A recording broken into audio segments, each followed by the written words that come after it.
Salut tout le monde, salut Catherine. Salut Pablo, salut à toutes et à tous. Petit débrief de la semaine politique par Zoom, parce que moi je suis à Paris, mais Catherine n'est pas à Paris, c'est semaine de vacances. Euh, on va Trois revenir jours. 3 jours, oui, c'est 3 jours de vacances, mais c'est déjà pas mal, Catherine. C'est vrai, c'est vrai. Moi je suis toujours là à Paris et il pleut dehors. Moi, il fait Euh, beau. petit point, on va vous parler de deux choses. On va revenir sur les propositions de Gabriel Attal, le Premier ministre, en matière d'école, hein. Il appelait ça les droits et les devoirs de l'éducation. Il a fait toute une série de mesures pour, en gros, restaurer l'autorité dans l'éducation nationale.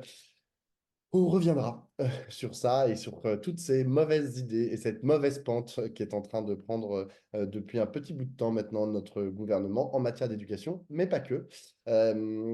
Mais d'abord, on voulait revenir sur ce qui s'est passé à Lille cette semaine.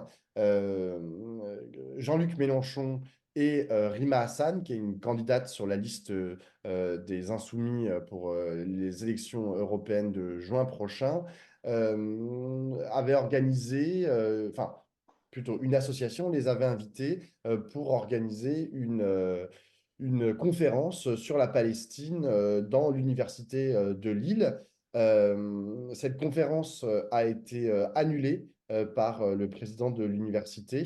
Il a avancé plusieurs éléments, mais en gros, il a dit qu'il ne pouvait pas assurer la sécurité d'une telle conférence parce que était née une polémique autour de cette conférence euh, qui a été beaucoup organisée par l'extrême droite et la droite.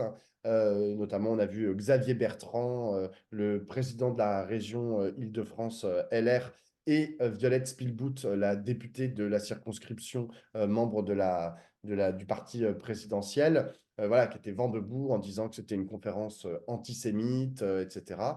Euh, il y a aussi une partie de la gauche. En fait, tout ça est né, je vais quand même revenir tout au début.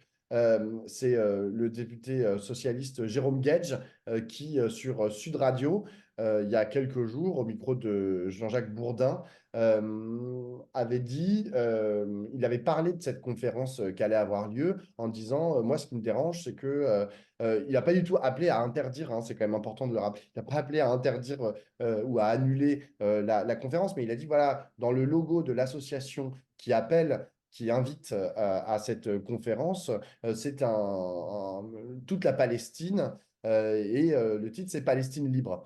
Et lui, il disait, bah, c'est dérangeant que la carte qui soit dessinée englobe aussi l'État d'Israël, sous-entendant que peut-être qu'il faudrait en finir avec Israël. L'association a répondu en disant que c'était pas du tout dans leur tête, enfin, c'était pas ça que représentait ce logo, que c'est juste la façon la plus simple de représenter cette région, que d'ailleurs ils n'étaient pas les seuls à employer ce logo, cette carte. Notamment l'Union des étudiants juifs de France l'utilise aussi, et donc que tout ça était une veine polémique.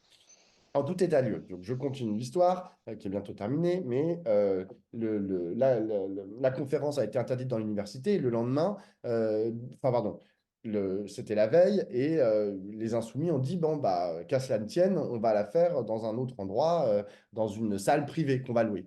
Et là, elle a aussi été interdite, cette fois-ci par le préfet, qui a produit un décret, enfin, pardon, c'est un arrêté, pardon, disant que, au prétexte pareil, des risques de sécurité, il a invoqué le plan Vigipirate, une autre manifestation qui avait lieu le même jour, etc., en disant, voilà, on ne peut pas assurer la sécurité de cet événement, donc nous l'interdisons. Finalement, Jean-Luc Mélenchon et Rima Hassan ont quand même donné leur conférence, mais dans la rue. Euh, Ce qui pose des questions de savoir est-ce que la sécurité était plus assurée dans la rue que dans une salle ou dans une université. Bon, ça, c'est entre parenthèses, quoi. Euh, voilà où on en est. je sais pas, est-ce que tu as des choses à ajouter sur le déroulé des événements, Catherine? Non? Non, non, non, non, non, j'ai des choses à ajouter sur l'analyse des événements, mais Bah, pas peut-être, sur le vas-y, déroulé. commence sur l'analyse, toi. Comment tu juges cette séquence que beaucoup ont jugée comme étant une grave atteinte à notre démocratie, à la possibilité de s'exprimer politiquement dans l'espace public, notamment dans le cadre d'une campagne pour des élections, en l'occurrence européennes? Bon, pour moi, il y a plein de choses qui ne sont pas à mettre tout à fait au même niveau. La première chose, à propos de l'intervention de Jérôme Guedj, comme on en reparlera un peu après, il est sur Sud Radio et il explique son désaccord avec Jean-Luc Mélenchon après le 7 octobre. C'est dans le cadre d'un argumentaire. Il donne cet exemple-là, mais il ne fait pas son argumentaire global. Il dit en gros, nous ne sommes plus d'accord et je me suis trompé. Hein, c'est assez notoire quand même. Il dit je me suis trompé en voulant cette union de la NUPES. Je le regrette et il argumente sur cette erreur. Donc c'est quand même cette histoire de conférence de Lille. Jérôme Guedj lui donne un sens plus global et plus fondamental. C'est-à-dire, en gros, il dit j'ai un désaccord fondamental avec Jean-Luc Mélenchon qui fait que je pense que je me suis trompée en voulant cette. Voilà. Donc, ça, c'est la première chose à propos des petits faits, mais parce que ça va prendre beaucoup d'importance, cette affaire de l'intervention de Jérôme Guedj. La deuxième chose, c'est que Jean-Luc Mélenchon et Rima Hassan ont été victimes de deux interdictions qui ne sont pas de même nature, à mon avis. C'est-à-dire qu'il y a ce qui s'est passé à l'université et ce qui s'est passé dans une salle privée en dehors de l'université, qui devenait un élément de la campagne, qui donc devenait une classique réunion politique. Celle qui est à l'université, il ne peut pas y avoir, en tout cas je ne pense pas que ce soit souhaitable que nous demandions que la sécurité des conférences et des réunions dans l'université soit protégée par la police. La police ne rentre pas sur les campus, en principe. Donc en l'occurrence, ça distingue l'université de l'espace public. Donc le président de l'université, et enfin, vraiment j'insiste sur ce point, il ne serait pas souhaitable que ce soit sous la protection de la police que se tiennent les réunions dans l'université. L'université, c'est un lieu de débat, d'échange, de confrontation, éventuellement de provocation. Ce n'est pas forcément toujours des échanges élégants, hein. On peut y avoir de la conflictualité politique, mais en tout cas, ça doit rester dans un cadre qui est le cadre des échanges normaux de l'université et ça doit être assumable par l'université. Or, cette affaire avait pris une ampleur telle et dont on peut penser que cette ampleur, elle a été une instrumentalisation sur laquelle il faut réfléchir. C'est-à-dire que à partir du moment où Jérôme Guedj a pointé cette réunion à l'université avec sous l'égide d'une organisation que Guedj considère comme ambiguë sur la question de l'État d'Israël, sur l'existence de l'État d'Israël. À partir de ce moment-là, Xavier Bertrand et la députée Violette Spilou. Renaissance, oui, je ne me souviens plus de son nom, Violette comment est-ce Spilou. qu'elle s'appelle? Voilà, Violette Spilbou, se sont emparés de ce sujet pour dire que ce n'était pas admissible une telle conférence. Ça, c'était du côté de Xavier Bertrand, et du côté de la députée, c'était de dire il va y avoir sans doute, présumant qu'il y allait avoir des propos antisémites, et que donc tout ça était vraiment très choquant. Et puis alors là-dessus se sont ajoutés l'Union des étudiants juifs de France qui ont dit nous ne laisserons pas cette réunion se tenir tranquillement. Donc ils ont commencé à menacer de faire le coup de poing dans cette réunion. Donc tout ça a conduit le président de l'université à son annulation. C'est une décision qui se discute. Je veux dire, je ne la trouve pas indiscutable. C'est-à-dire, est-ce que véritablement cette réunion ne pouvait pas se tenir? Est-ce que réellement il y avait risque de bagarre générale à l'intérieur de l'université à laquelle l'université ne pouvait pas faire face? Ça, je n'en sais rien, ça se discute. Voilà. Le fait de céder à la pression des élus, ça ne va pas de soi. Par contre, est-ce que réellement ça a généré un climat qui rendait la tenue des débats relativement calme, relativement serein? Est-ce que réellement c'était compromis? Ça, c'est une discussion qui peut avoir lieu. D'autant que l'université avait donné son accord. Évidemment que Mélenchon et Rima Hassan ne se sont pas invités tout seuls. Il a fallu qu'il y ait un accord de la direction de l'université pour que cette réunion ait lieu, et un accord préalable. Donc, ce qui me semble, c'est qu'il faut, dans notre réflexion, distinguer les deux. Et pourquoi je dis ça? Parce que je pense que ça se discute. En revanche, je pense qu'on ne peut pas attaquer de façon inconsidérée la décision du président d'université compte tenu de ce climat. Voilà, mais ça, on y reviendra après. Par contre, alors là, pour le coup, pour être tout à fait clair, la décision d'interdire la réunion publique dans une salle privée louée par la France insoumise, celle-là, je la trouve totalement injustifiable. Et c'est-à-dire que là, c'est quelque chose qui me semble extrêmement grave parce elle commence à mettre en danger la possibilité pour la France insoumise de s'exprimer comme un autre parti dans l'espace public. C'est-à-dire qu'en fait, la France insoumise commence à être mise à l'index, c'est-à-dire qu'après toutes ces histoires sur l'arc républicain qui exclurait la France insoumise, on commence à avoir des traductions concrètes de cette mise à l'écart et de cette interdiction de s'exprimer et de faire fonctionner la vie démocratique. Et c'est particulièrement grave, évidemment, quand on est en une période électorale ou préélectorale avec des candidats qui ont l'intention de s'exprimer. Donc là, pour moi, il n'y a absolument aucun doute sur le caractère de gravité et le caractère inadmissible de cette interdiction. Cette interdiction, elle s'installe ce n'est pas une première, il y a eu déjà des interdictions précédentes. Toutes les manifestations n'ont pas été interdites, mais plusieurs d'entre elles ont été interdites, et à Nice plus qu'à Paris, mais à Paris aussi. Voilà. Donc, ce que je veux dire, c'est que là, je trouve qu'il y a vraiment une alerte sérieuse Mm. sur la question, enfin, sur la gestion par l'État, parce que là, c'est directement la responsabilité de l'État, de la démocratie, de la liberté de manifester et de la liberté de s'exprimer, et que ça touche là, en l'occurrence, le premier groupe de gauche à l'Assemblée nationale.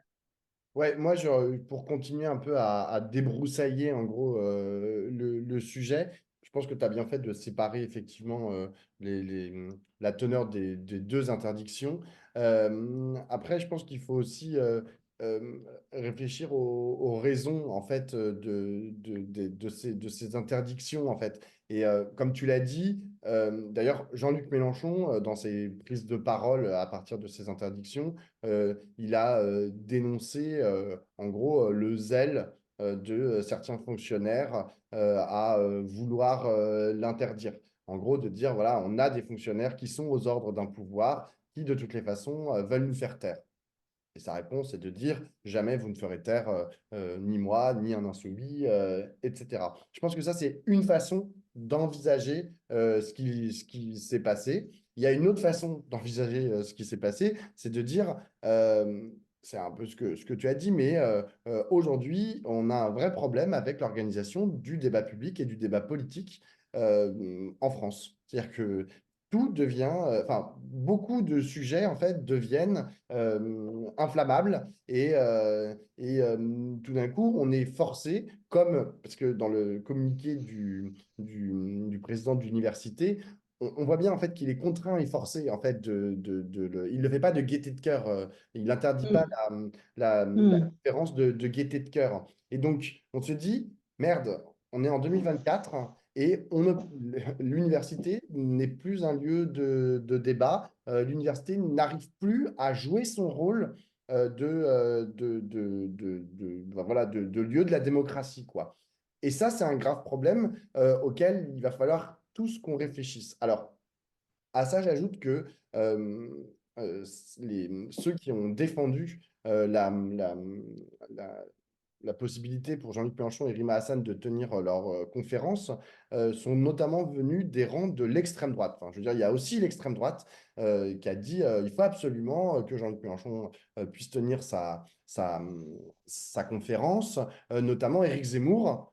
Qui a tweeté en ce sens, et plusieurs personnalités qui sont vraiment classées à l'extrême droite sur CNews ont dit la même chose, avec toujours cette phrase de Voltaire qui cite en permanence parce que je ne suis pas d'accord avec vous, mais je me battrai jusqu'à la mort pour que vous puissiez le dire. Euh, Parce que, en fait, en parallèle, on n'en a pas parlé, mais c'est un parallèle qui est fait par beaucoup de commentateurs. Il y a eu l'interdiction à Bruxelles d'une conférence à laquelle devaient participer beaucoup d'extrême droite européenne, et en particulier Éric Zemmour. Et le bourgmestre de Bruxelles, c'est-à-dire l'équivalent du maire, a pris un arrêté pour dire non, non, j'interdis la tenue de cette conférence. Et donc, moi, je trouve que ce que ça pose comme question, c'est aujourd'hui, moi j'entends, je suis complètement d'accord avec toi, avec les insoumis, avec ceux qui réfléchissent à ce que doit être notre démocratie, la façon dont on utilise notre droit, etc. La conférence de Jean-Luc Mélenchon ne devait pas être annulée. Après, je suis toujours un peu emmerdé parce que qu'est-ce qu'on fait en fait avec... mais je te pose la question, hein. Mm. Donc attends-toi à devoir y répondre. Qu'est-ce qu'on fait en fait avec ces gens d'extrême droite, ou même parfois de droite, hein, qui sont empêchés de rentrer dans des universités. Alors, je dis pas que c'est légion, je dis pas que genre je dis pas que c'est même la base ou la normalité, hein. La plupart du temps, ils peuvent venir dans les universités. Encore hier, il y avait Raffarin à Sciences Po, etc. Je sais pas quoi. Mais j'ai quand même la limite de la possibilité de l'expression de certains groupes politiques, de certaines personnalités politiques, à mon avis, est aussi une garantie de la démocratie. Et donc la question, c'est de définir ce périmètre. Et c'est intéressant que l'affaire de Zemmour se soit passée en Belgique parce que eux, en Belgique, ils ont un cordon sanitaire dans les médias et dans l'espace public autour de l'extrême droite. C'est-à-dire l'extrême droite n'est pas invitée à la télévision ou de façon beaucoup moins conséquente que ça ne l'est en France. Quand tu es condamné pour haine raciale, racisme, etc., bah, tu ne peux plus aller à la télévision en Belgique. C'est une autre façon, nous, bah, c'est pas le cas, hein, je pense que tout le monde s'en est à peu près rendu compte. C'est une autre façon d'envisager genre comment on construit genre notre rapport à la démocratie. Mais moi, je voulais en terminer par là, c'est que je pense que il faut décorréler, et c'est assez difficile, la question de la criminalisation permanente, et surtout depuis le 7 octobre, du soutien au peuple palestinien euh, par l'État, hein. Enfin, franchement, ils prennent sans arrêt des arrêtés. Elle est pas systématique, mais par contre, elle revient très souvent quand même, ces interdictions et cette criminalisation, et cette mise à l'index par énormément de commentateurs qui sont censés être des garants de l'exercice de la démocratie. Donc, la criminalisation du soutien au peuple palestinien, et d'autre part, la question démocratique. Euh, Comment est-ce qu'on fait pour qu'en France, on puisse dialoguer? Parce qu'en vérité, ça recoupe aussi bah, ce qui se passe à l'Assemblée nationale, je veux dire, où tu as des groupes parlementaires qui ne se parlent plus. Et je ne sais pas, peut-être que c'est bien hein, qu'ils ne se parlent plus, que la gauche ne parle pas au parti présidentiel, et on ne parle pas non plus à l'extrême droite. Et puis, sur les plateaux télé, genre, on s'invective et puis après, on rentre chez soi. Enfin, je ne sais pas. En fait, je me pose la question de savoir, genre, comment est-ce que on arrive à réenvisager la possibilité de tous pouvoir vivre sur un territoire, sachant qu'on a un problème particulier lorsqu'on est à gauche. Ben, l'extrême droite, aujourd'hui, en France, est en dynamique avec son discours raciste, xénophobe, homophobe, sexiste, etc. Et que bah, moi, j'avoue que j'ai pas envie de les écouter parler, quoi. Et j'ai même envie qu'ils se taisent et d'avoir la possibilité de leur dire stop, maintenant, vous ne parlez pas. D'accord, bon, mais tu n'es pas obligé de les écouter, mais, non, mais ce que je veux dire, c'est que en France, il y a des règles qui disent le temps d'antenne. Là, on est en campagne électorale, il y a l'équité d'antenne, donc pour toutes les radios, télévisions qui sont soumises à un cahier des charges, ce temps d'antenne est lié aux résultats des élections présidentielles, au nombre de députés, etc. Ben, c'est un savant calcul, mais il y a une certaine équité qui doit être assurée. Et donc, de toute façon, moi, alors là, pour le coup, c'est une discussion qu'on a souvent à regard, puisque moi, je suis tenante, comme ça, vous le savez, qu'on puisse inviter des gens qui sont vraiment très loin de nous.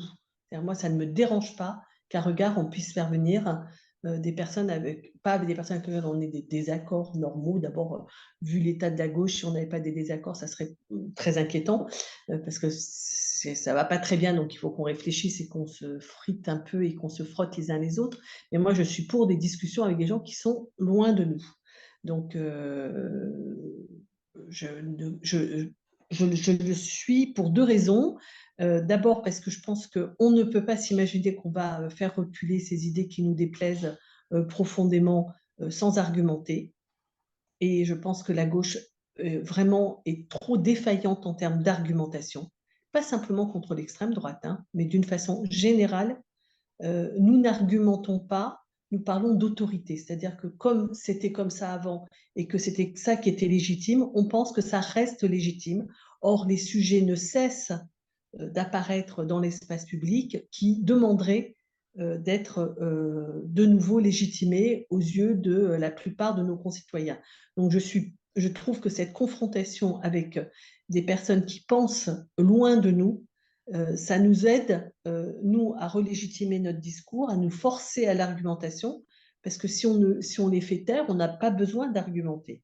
Et ça nous aide aussi, donc pour ce qui concerne Regard, on n'a aucune idée qu'on va influencer les électeurs de droite et d'extrême droite, mais d'une façon générale, ce que je pense, c'est qu'on ne peut pas s'imaginer qu'on va faire baisser le niveau de la mer d'extrême droite sans avoir des arguments. Donc moi, je suis totalement claire sur ce sujet, dans la mesure où où les propos ne tombent pas sous le coup de la loi, ils doivent pouvoir être tenus et débattus et contestés.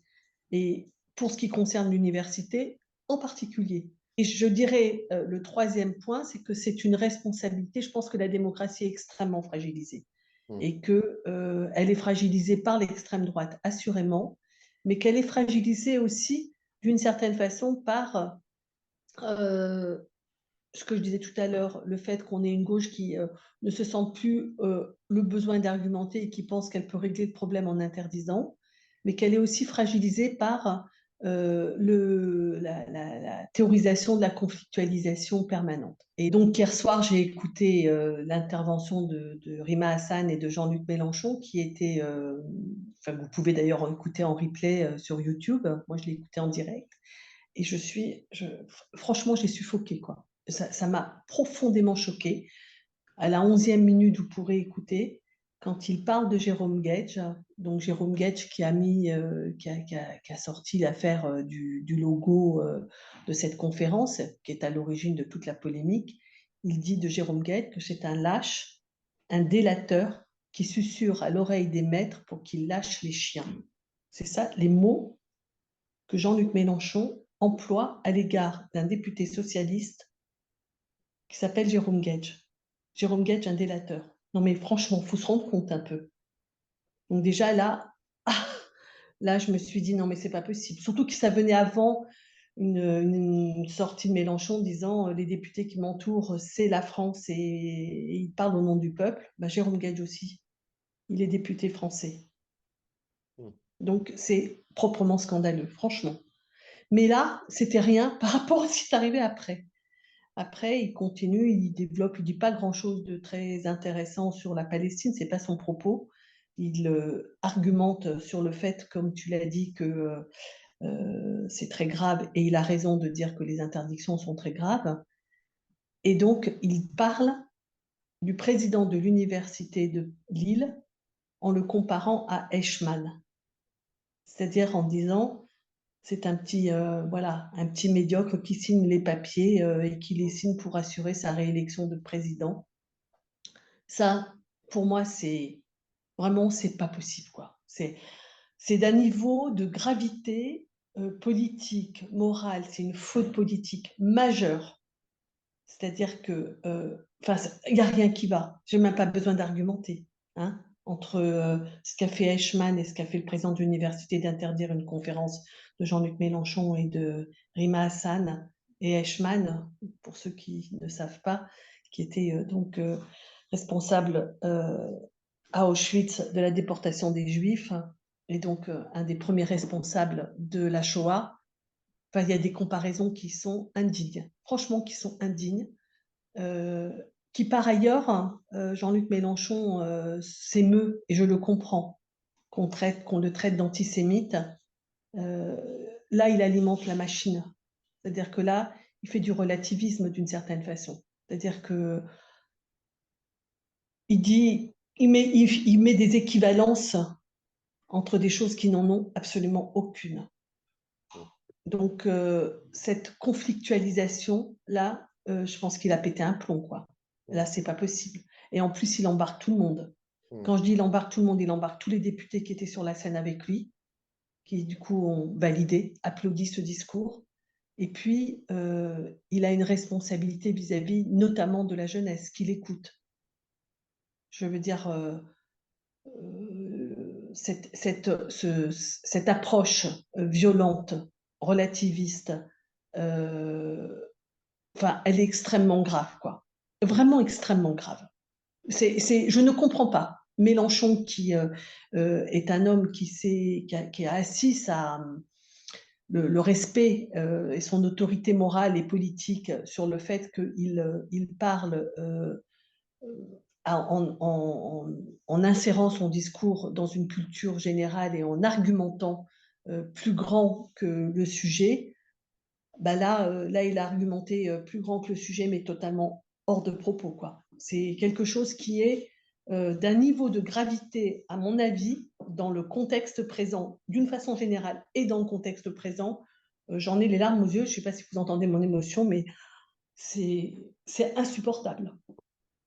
Bah, en vérité, ce que tu dis résonne avec le fait que la violence des propos de Jean-Luc Mélenchon sont aussi une conséquence de la violence de ce que c'est qu'une interdiction. J'en parlais avec Roger Martelly au téléphone qui me rappelait que, en vérité, l'outil du pouvoir, soi-disant pour éviter de la violence, c'est une interdiction. Et Roger disait, oui, mais précisément, en fait, il ne se rend pas compte, le préfet, lorsqu'il prend son arrêté, il ne se rend pas compte, en fait, qu'il provoque, enfin, que l'interdiction en soi est une violence. Et que derrière, en plus, elle va débloquer, enfin, déchaîner, ou je sais pas comment on dit, d'autres violences. Et c'est exactement ce dont tu parles. Avec, je vais poser une autre analyse, tu vois, c'est-à-dire que Jean-Luc Je sais pas, Mélenchon. Pablo, je sais pas si je peux tout à fait admettre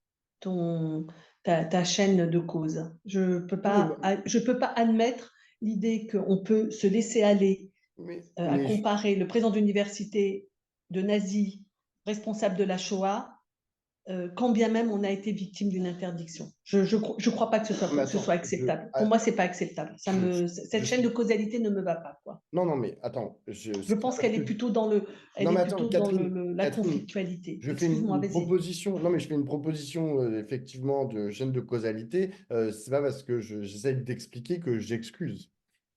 Non, Comme non, on mais l'a j'entends souvent dit, bien. tu vois. Je sais bien ce que tu Et penses d'ailleurs, sur ce. et On d'ailleurs, la s'en est deuxième parlé de chose. cette prise de position de Oui, Mélenchon. et la deuxième chose que je voulais dire, c'est en fait la proposition aujourd'hui qui est faite par les Insoumis dans beaucoup d'ailleurs de leurs argumentaires, pas uniquement sur la question palestinienne et du soutien au peuple palestinien. Leur position, c'est nous sommes une citadelle assiégée, nous sommes les seuls à avoir la raison, la vérité, les valeurs morales, humanistes, etc. Et tout le monde veut nous attaquer. Et donc, du coup, bah, tout le monde a tort.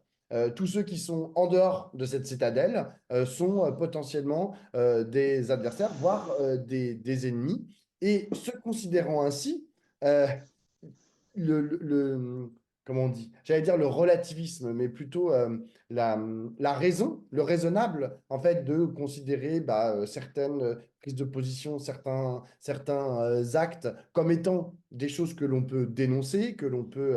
tu sais, au début, tu as dit c'est discutable. On peut discuter cette interdiction par le président de l'université. Ben ça, Mm.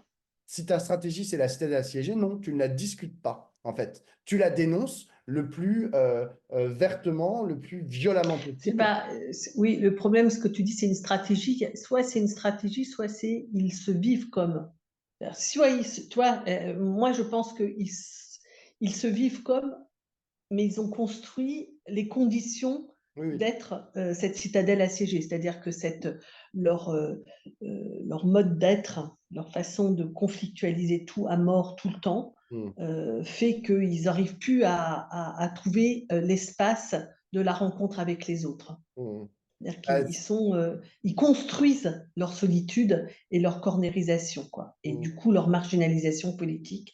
Et ils en rajoutent. Parce que tu as raison. En fait, en même temps que je disais, pour moi, c'est extrêmement grave cette affaire. Ce que je veux dire, c'est que l'affaire du 7 octobre, ça a été justifié politiquement. Ils ont insisté sur ça. Ils sont revenus pour expliquer pourquoi ils ne diraient pas on va voir s'ils osent justifier la comparaison entre le président de l'université et Eichmann. mm. Je peux penser que Jean-Luc Mélenchon a perdu les pédales, ce que je crois en fait. Hein. Je crois qu'il a vraiment perdu les pédales. Le seul problème, ce que je trouve, c'est qu'il faudrait que des gens lui disent que ça suffit là. Je veux dire, c'est pas possible qu'il emmène la gauche et qu'il nous fasse tous sombrer à cette occasion. Il perd les pédales, ok, il faut lui dire stop. Et je ne sais pas s'il y a des gens dans son entourage qui soient capables de lui dire stop. Et par ailleurs, il continue d'exercer son magistère sur la jeunesse au lieu d'amener enfin, d'argumenter solidement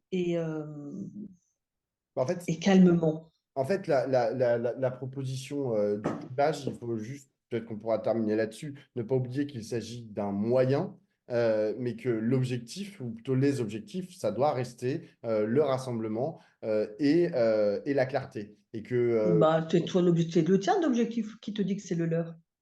Bah, qui te dit si, que c'est l'objectif?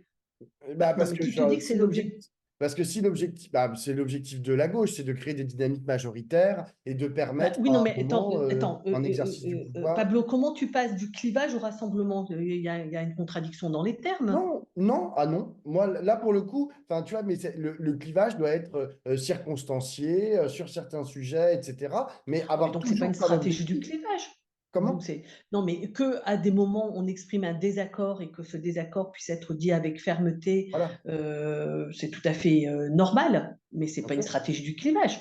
Là, actuellement, enfin, ce que je ressens, c'est que notamment dans cette campagne des européennes, Jean-Luc Mélenchon cherche à mobiliser son espace. D'ailleurs, Martelly a fait un papier cette semaine dans la newsletter que je vous recommande de recevoir et de lire. Il a fait un papier dans lequel il montre, au vu de l'analyse des résultats des sondages, des différents sondages que lui, il épluche dans le détail, hein, au-delà du seul chiffre, que la France insoumise n'élargit pas du tout son électorat, alors que les autres prennent un peu à gauche. Enfin, il y a des dynamiques dans un sens, dans un autre. Enfin, c'est pas rigide, tandis que la France insoumise ne prend en rien de l'électorat, des déçus de la Macronie, des déçus de Yannick Jadot, de je sais pas quoi, Des enfin bon, abstentionnistes.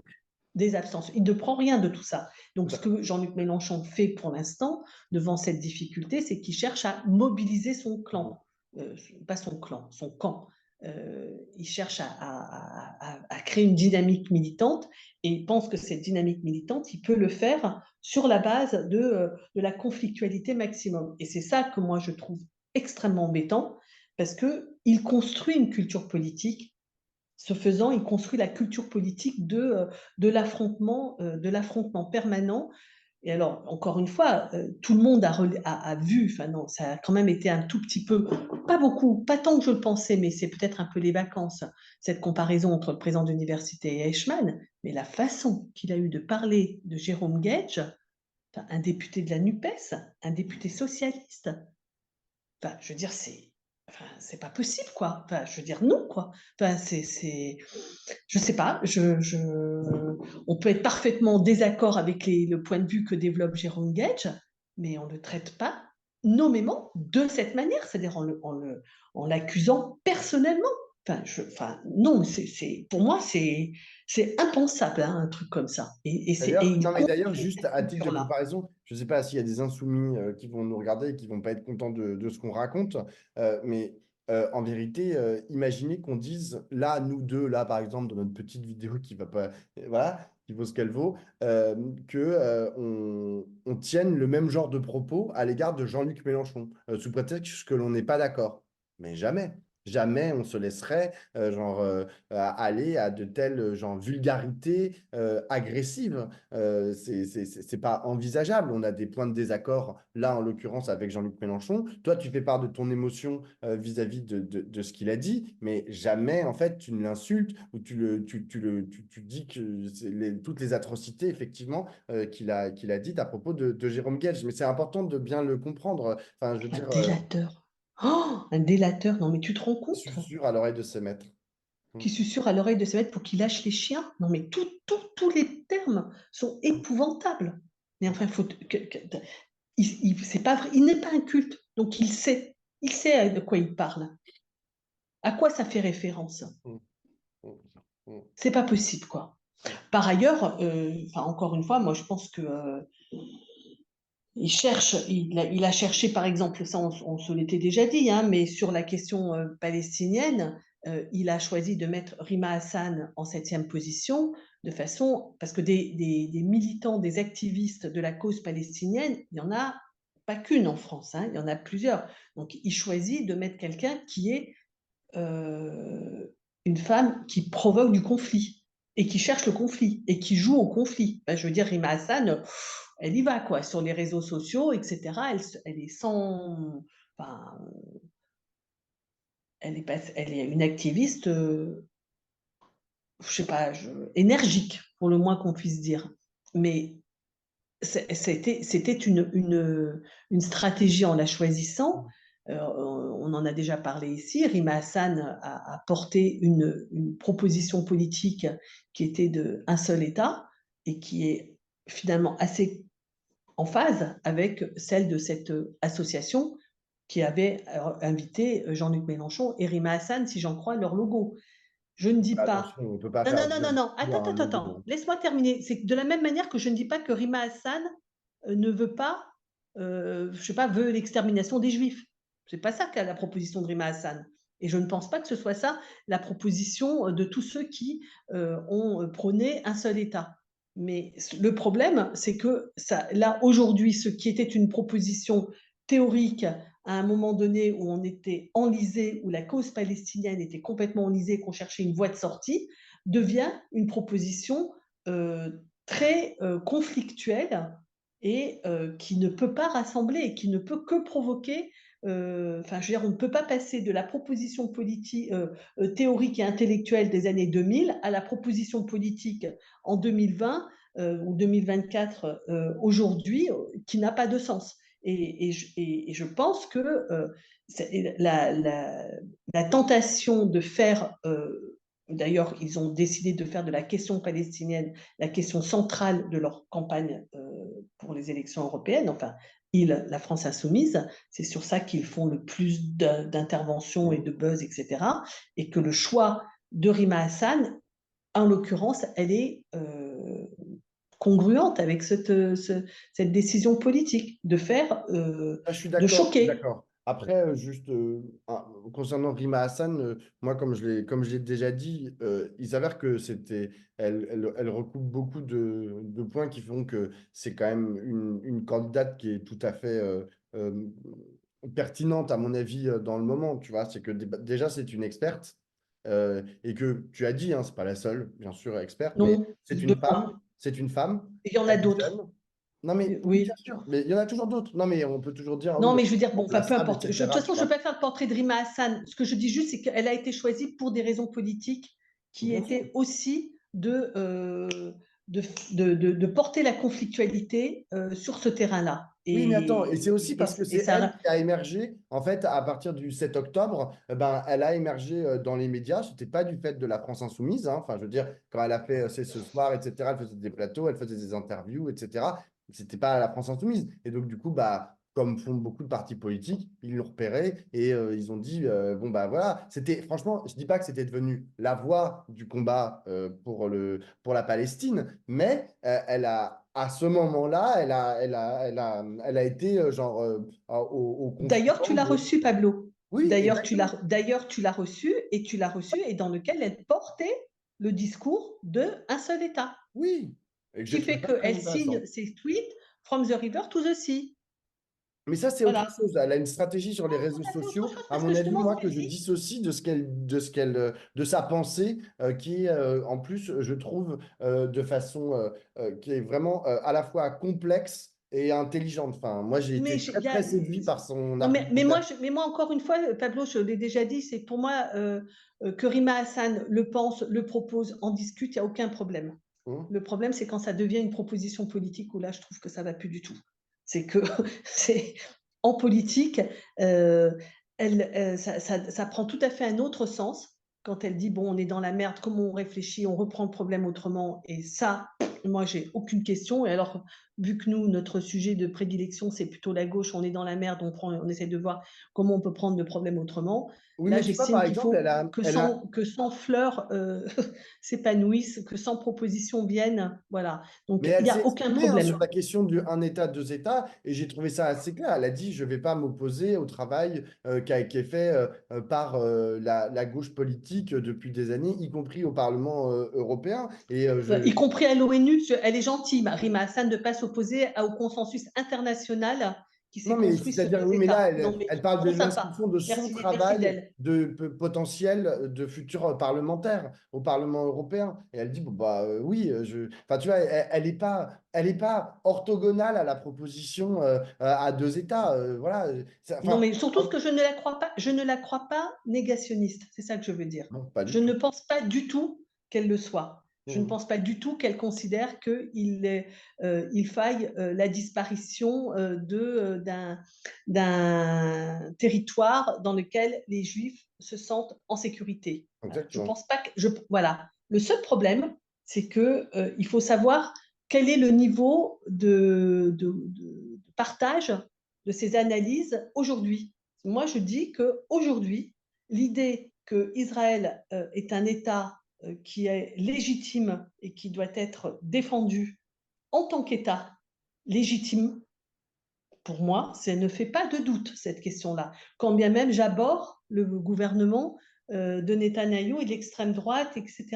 Mais l'existence d'Israël ne fait pas partie des choses dont on peut discuter dans le temps présent, et en particulier, je le dis, auprès de la jeunesse qui ne connaît pas l'histoire de la création d'Israël, qui ne sait pas pourquoi ça existe, qui n'en a pas la conscience, et que donc, quand on commence à débattre de ça, à mettre ça, c'est pour ça que je dis que ça ne va pas, cette affaire. C'est qu'on ne peut pas faire ça indépendamment du contexte. Or, dans notre contexte, l'État d'Israël, en tant qu'État existant, ne va pas de soi dans toute la jeunesse. Je regrette, mais c'est pour ça que je trouve ça intolérable que comment dire, que l'insistance sur, enfin, que l'affirmation de ce point ne fasse pas partie du discours. Oui, les Palestiniens ont droit à un État, c'est certain, assuré, en sécurité et viable. Quand je dis viable, c'est-à-dire avec des frontières qui leur permettent d'avoir un accès à la mer, d'avoir un accès au Jourdain, etc., etc. C'est tout à fait évident. Mais Israël doit exister, doit pouvoir exister en sécurité. Pour moi, ça ne fait aucune question, ça. Et franchement, euh, comment dire, je considère que ça fait partie des conditions internationales du monde, c'est-à-dire au même titre que la Déclaration universelle des droits de l'homme, par exemple. Mhm. Tu vois, en tout cas, certainement pas moins que celle-là, quoi. Mhm. C'est-à-dire que pour moi, c'est l'héritage de ce qui s'est passé au XXe siècle et sur lequel il n'est pas possible de transiger. Mhm. Bon, Et ça n'est pas présent dans notre discours. mhm. Et ça n'est pas présent, Tu vois, je veux dire, J'entends. voilà, Free Palestine, c'est certain, mais Israël aussi a le droit d'exister. Pour Mmh, moi, c'est et étant une militante de longue date de la cause palestinienne, ce que d'ailleurs rappelait Jérôme Gage hein, dans son intervention, et beaucoup des juifs de gauche le disent assez volontiers aujourd'hui. Il y avait sur France Inter, on l'a signalé, un interview vraiment merveilleux de, comment il s'appelle, Transfert, voilà, qui, l'auteur BDiste, BD, de BD, voilà, du rabbin. notamment, bah, tout le monde le connaît avec Le Chat du rabbin, qui est intervenu justement en rappelant son engagement de longue date pour, et d'ailleurs, même en tant que juif, pour les Palestiniens. Mmh, Donc, pour moi, ça ne fait pas de doute, mais par contre, pour eux, et comme pour moi, il n'y a pas de doute sur l'existence d'Israël. Et mmh. ça, je souhaite que ça soit dit. Et là, je trouve que, pardon, mais cette comparaison, c'est pour ça que je dis qu'elle me choque tant que ça, cette comparaison. C'est que ça relativise tout, quoi. Ça veut dire que finalement, si l'interdiction du débat de la FI c'est comparable à Eichmann, alors toutes les conséquences peuvent partir à volo, quoi. Mmh. Moi, Bon, juste, allez, je m'arrête là parce ouais. qu'après, Moi, je voudrais je vais juste mettre un, dépasser. pas un bémol, mais juste une petite voilà, incise. Moi, je pense que le plus important, c'est d'assurer la sécurité et la vie digne des Palestiniens et des Israéliens. Après, les modalités en fait de cette vie en sécurité et en dignité sont discutables. C'est-à-dire que si, par exemple, une solution où il y aurait des États protéiformes, d'autres formes de vie en société, etc., pourquoi pas? Mais je pense que le plus important, c'est non pas... Si ça passe, d'ailleurs, si la sécurité des Juifs qui vivent aujourd'hui au Proche-Orient passe par la sécurité d'un État qui est l'État d'Israël, très bien, enfin, je comprends tout à fait cette mécanique. Si ça passe par d'autres choses, si leur sécurité passe par d'autres choses, par exemple le fait qu'il ne soit plus un État qui passe son temps à coloniser les terres palestiniennes, parce que je pense que la sécurité aujourd'hui des Juifs qui vivent en Israël, elle est assurée si leur État n'est plus un État colonial et qui continue voilà, à attaquer les terres, à gratter en fait petit à petit les terres palestiniennes. Voilà, tu vois, qu'est-ce que c'est que cet État d'Israël en fait? Comment est-ce qu'il se compose? Est-ce qu'on peut dissocier aujourd'hui, mais c'est des questions hein, que je pose, est-ce qu'on peut dissocier l'État d'Israël de la politique de colonisation active et illégale au regard du droit international qu'il mène depuis des années? Alors on peut dire, ben, oui, mais il ne le mène pas, en fait, c'est les colons, etc., c'est différent. Non, non, non, mais on ne va pas se Mais cacher derrière son petit doigt. Évidemment, c'est protégé par voilà. l'armée. Et donc, Il n'y a et donc, aucun doute sur le fait que c'est une politique soutenue par l'État voilà, et notamment l'extrême droite israélienne. Mais il n'y voilà. a aucun doute. Mais il n'y Et a aucun donc, doute sur ça, que et la donc, sécurité d'Israël, ça passe par la sécurité de la Palestine. Ça, par exactement. l'existence d'un État palestinien, encore une fois, quand je disais viable, c'est-à-dire avec des institutions et un territoire viable. Mm. Un confetti ou un espèce de truc totalement déchiqueté, etc., sans continuité et sans accès à la mer et au Jourdain, n'a pas de sens. Mm. Donc, ceci étant, moi j'entends bien qu'on peut discuter de tout ce qu'on voudra. L'idée d'un État binational et dans lequel j'ai entendu quelqu'un me dire récemment, c'est aux Palestiniens d'assurer la sécurité des Juifs. Si tu veux, comment te dire? On verra dans 70 ans ou dans 100 ans, hein, comment on en sera. Mais là, aujourd'hui, Je suis non, d'accord avec toi.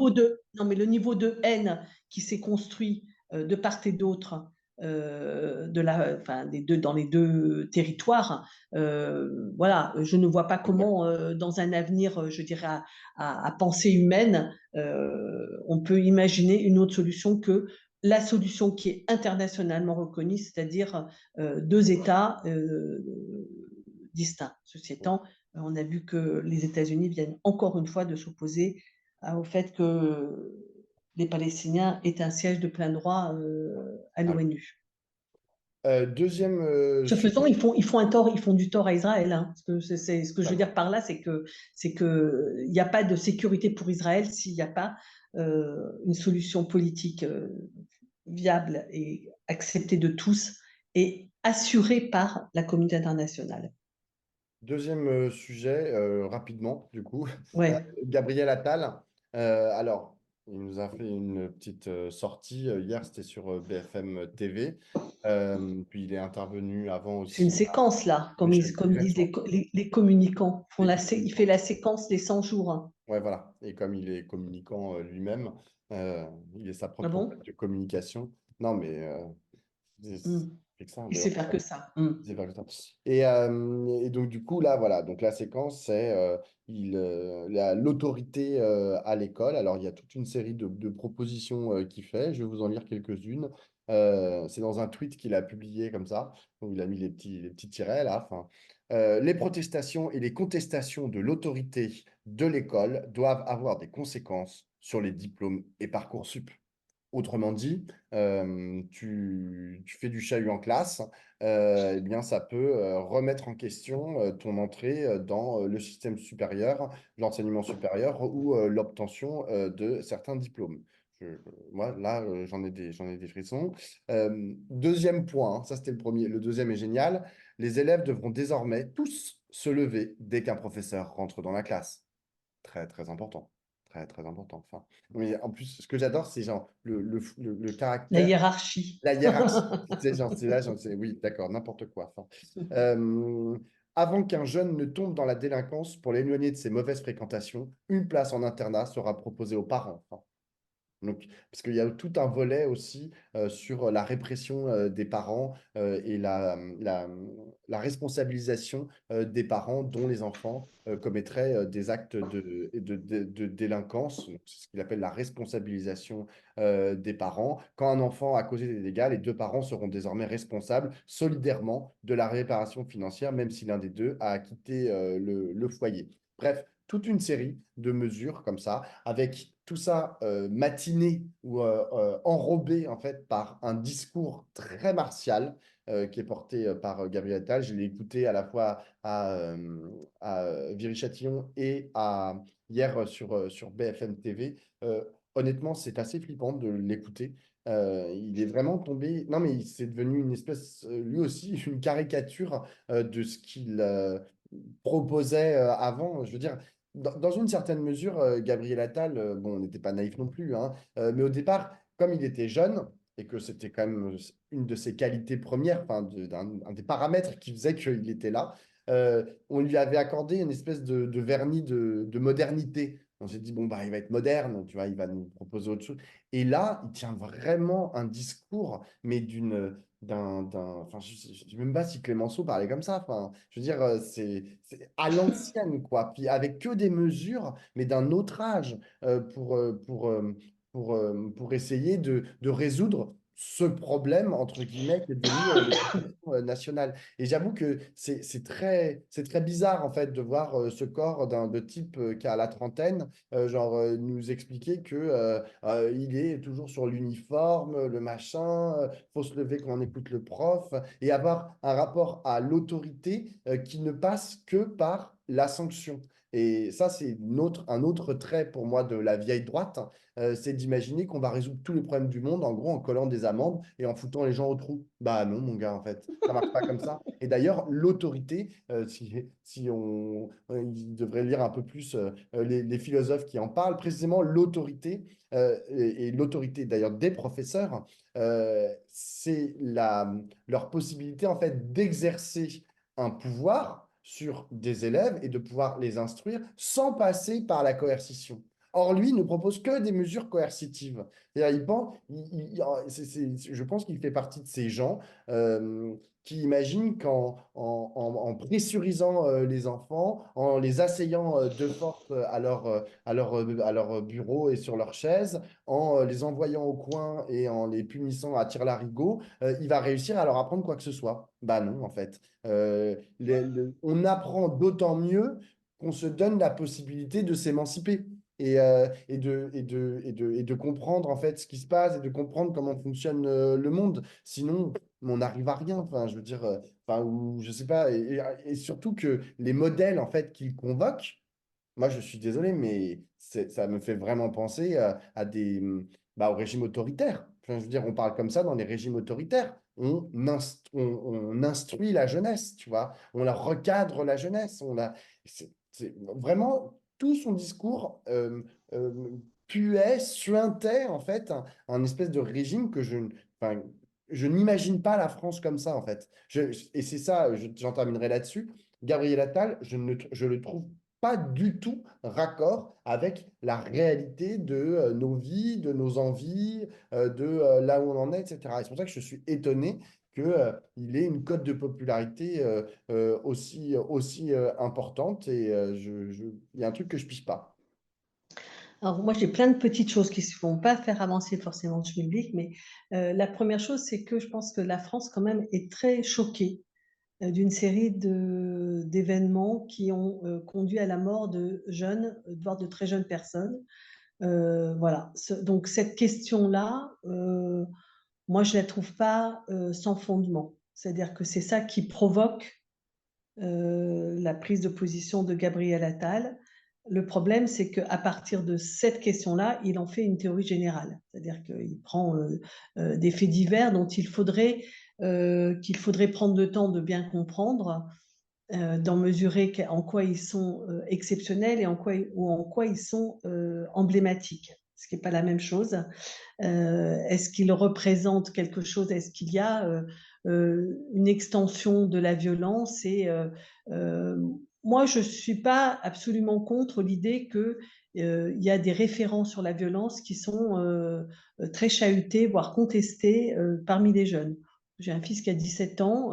Franchement, le niveau d'agressivité verbale, de façon de parler des gens, etc., me sidère, quoi, hein, franchement. Mais entre eux, hein, entre potes, tout ça, c'est pas. Ce que je veux dire, c'est que nous, on vit des choses comme des agressions très graves qui, pour eux, sont tout à fait des questions secondaires et marginales, ce que je ne crois pas. C'est-à-dire, je ne valide pas l'analyse qu'ils font entre eux. Alors, Gabriel Attal a annoncé qu'il avait lancé une commission, ou je sais pas quoi, fait un truc et qui demande qu'on éclaircisse ce point sur la violence dans la jeunesse en 8 semaines et qui demande un premier niveau de réponse dans 4 semaines. Donc déjà, ça, c'est complètement grotesque. C'est totalement ridicule parce que évidemment que ce sujet, il est complexe et que on ne va pas comprendre et résoudre le problème. Le deuxième point, c'est ce que tu as dit, c'est-à-dire que évidemment, la première réponse de Gabriel Attal, c'est en aucune façon l'éducation, mais c'est la répression. Et il propose un certain nombre de modifications qui lui ont valu d'être recadrées par l'UNICEF, qui est quand même l'organisme de l'ONU, mais au titre de leur peu de considération pour l'état de droit, ils peuvent aussi considérer que le fait que l'UNICEF dise que ça ne va pas du tout, ils peuvent aussi s'en foutre complètement comme de tas d'autres choses qu'ils méprisent.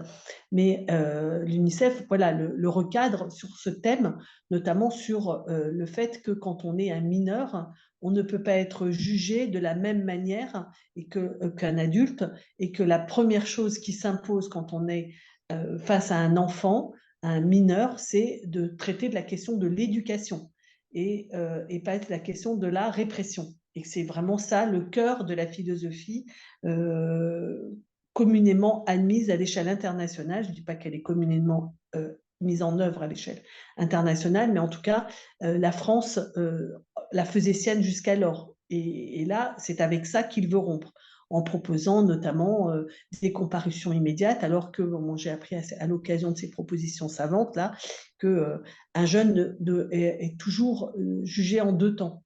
Le premier temps qui porte sur sa responsabilité, et le deuxième temps qui porte sur qu'est-ce qu'on va faire avec lui.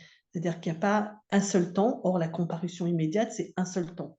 C'est-à-dire qu'on juge de ta responsabilité dans le fait en question et on t'assène une peine. Alors que normalement, c'est pas comme ça que ça se passe. En tout cas, pour les jeunes, c'est pas comme ça que ça se passe. C'est qu'on juge si tu es coupable d'une certaine manière et deuxièmement, on voit comment on va te permettre de t'en sortir.